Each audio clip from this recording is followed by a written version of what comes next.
What's going on, YouTube Gardener? This your boy Sydney from the Naked Gardener channel.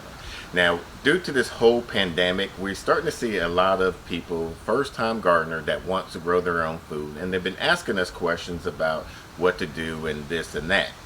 And we want to kind of prepare them for mistakes to prevent while they're doing their first year gardening. So in this video, we're going to show you the worst 5 mistakes for a first-time gardener, and we're going to start right now.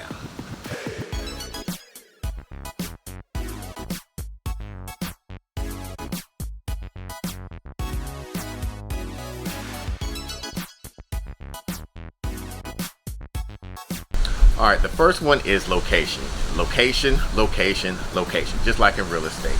To find out your hardiness zone before you get your location of where you want to put your beds or container or garden, whatever that you want it, you have to go to Farmer's Almanac and find out your first and last frost date.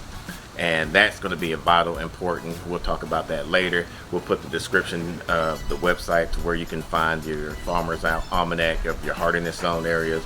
But you want to get a location for your garden that be able to receive anywhere from 6 to 8 hours. That will help the plant thrive. The longer the better, but at least you want to get 6 to 8 hours of sunlight.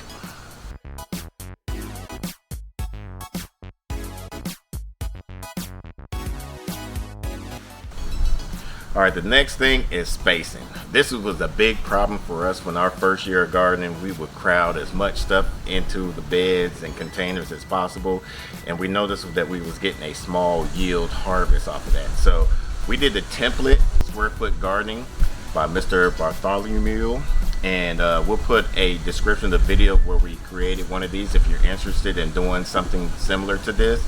And it just allows you to give the perfect spacing from either 1 foot, or if you got one plant like a tomato, got your one circle right here in the middle, get your whole square foot. If you do like lettuce or radishes or something like that, you got your 4 areas, and it explains everything in there of how you can get your perfect spacing to allow the nutrients of that plant to take up from the soil instead of competing for each other. So that's number 2.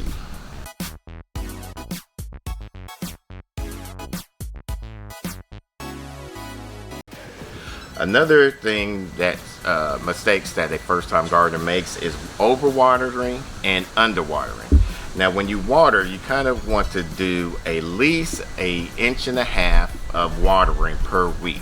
Now, that just if you have a perfect conditions. Now, here in Texas, it gets hotter than hex and here, so we have to adjust by according to the temperature. Now, when we water each plant, we try to water at the base of the plants, and we count to about like 10 seconds when it's around 80 degrees. If it's 90 degrees, we go 20 seconds. If it's 100 plus, which most of the time it is from July to August, we count to 30. And then we'll check it again. We'll check the soil by basically putting our finger into the soil, and if it comes back clean like this, that means we need to water, which we're going to be doing here today.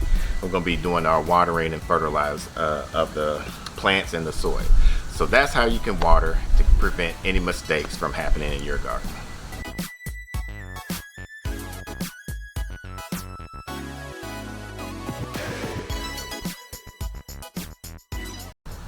Another mistake that first-time gardeners do or use is failure to know a good timing for their plants.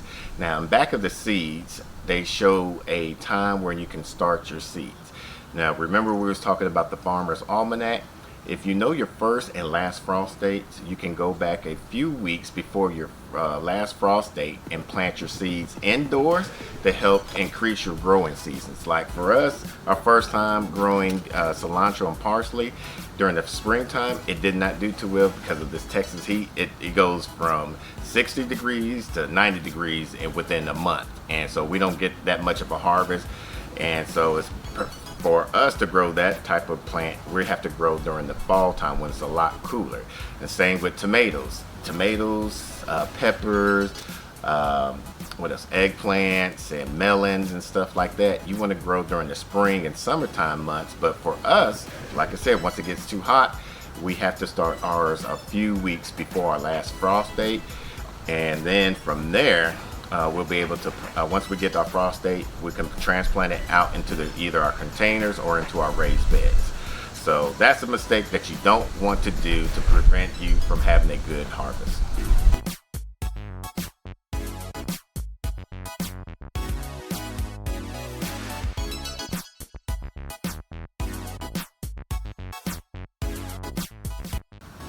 Now, the last and probably one of the most important mistake that a first-time gardener do in their first year of gardening is they start off too big. If this is your first time ever doing any type of gardening, you don't want to go any more than, if you're doing a raised bed, any more than a 4x4 or a 2x6 area, or doing a container garden. For the simple fact is, if you do something big as what we have right here, or even bigger, you're going to get overwhelmed, and that's just going to kill your drive at the end of the season. You're just going to give up, and you just put all that hard work into doing, whatever beds that you're doing or containers.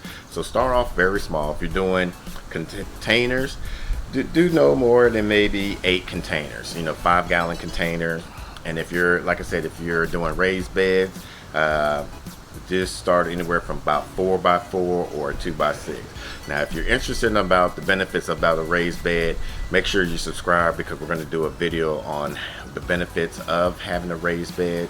So if you like this type of videos, make sure you hit us a thumbs up.